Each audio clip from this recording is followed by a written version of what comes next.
A hell of a storyteller. I love the fact that she's very controversial in her pieces, meaning that she touches on subjects that other people just don't want to, but need to. And never know what you're going to hear from her. You know, these teachers. Let's make some noise for Dasha! Oh, man!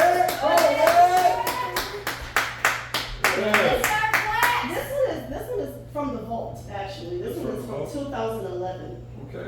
Taking it back. It's probably still relative to me. Heck, right? I hope so. Let me lower this mic for you a little bit. Yeah, I have SPP. That's short people problems. Yeah.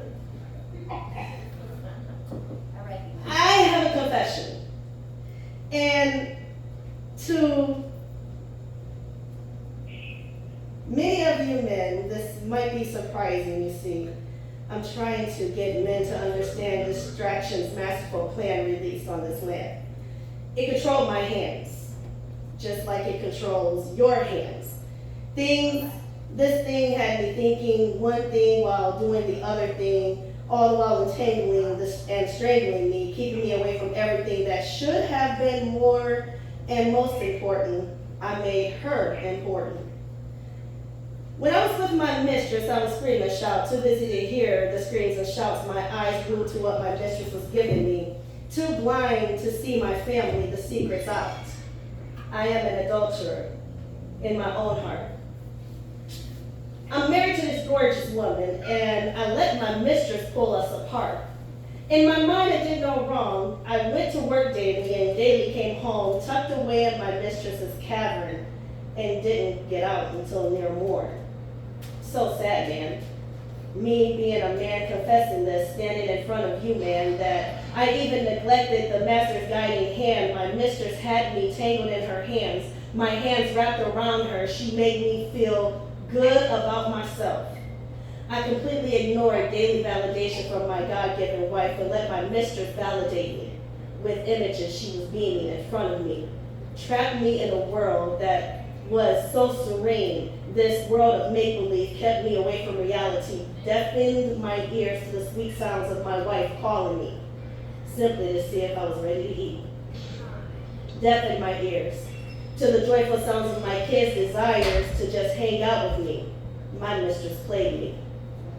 I thought I was playing her, but it was me she was playing. We were actively engaging. I developed this relationship with those dudes she introduced to me while right above my head a different scene was playing.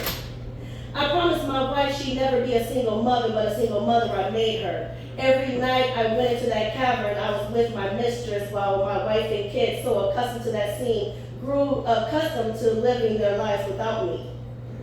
I tried to rationalize my actions with the "I've got a lot on my mind" lie. Instead of releasing my mind to the one that could help me, I disregarded the wisdom God in heaven gave me. Yeah, I know it's sickening. If she had her way, I'd be with her around the clock, night and day and night. You know my mistress, Miss Xbox. My wife, she's so sweet. Because of Xbox, she learned to live life without me. Nightly going to a cold bed with cold sheets instead of being warmed by the heat of my body. I left my wife freezing. My wife, see, she's so strong, holding the fort down every night, taming chaos as it came, holding things still by the reins. I have no idea how she remained sane. My wife, she's so wise. Every night I was with my mistress, I made her cry. Me being blind didn't bother to look at her teary eyes. She cried to the one who would dry her eyes and gave her the strength to survive another lonely night.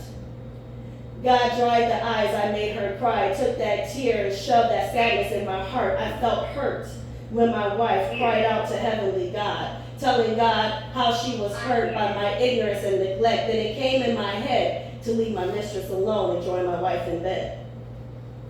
Redemption came to me when my wife accepted my nonverbal apology, which did not stop with that one thing.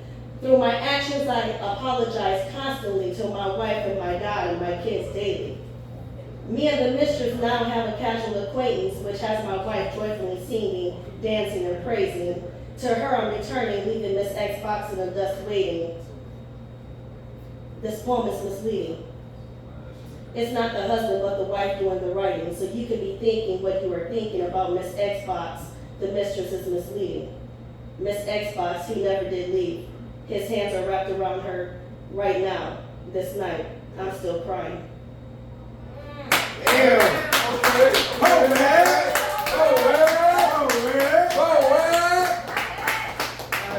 Hey, Diamond, what do you got for this fellow poet of ours?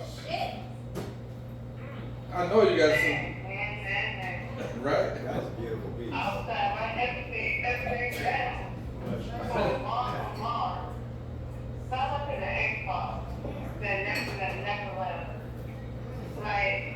I never hear a concert when they do like a game system and play well done.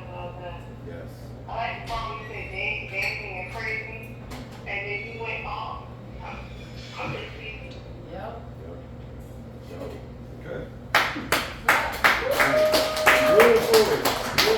You know you gotta go ahead and let us know how to find you in those books that you be selling, how they can cop them. Cop my books. They are both on sale on Amazon. Journey is the title of my first book. Diamond in the Rough, That Time I Tried Being Christian is the title of my second book. I do have, they're in my car actually. I have copies in my car if you want them. Yeah. There you can go. get both of them today for $30 because they're like $25 a piece on Amazon. And Nice discount. I am on Facebook, I am on TikTok, I am on YouTube at Dasha Abrams the Poet. Yeah, that's pretty much it. I think. Now, yeah, that's pretty much it. But I'm open to come to open mics if I'm invited. I will usually show up. Bum rush the show. Show up and show out. That's what you do. Yeah. Dasha Abrams, the poet. Well, let's give it up for our Racine.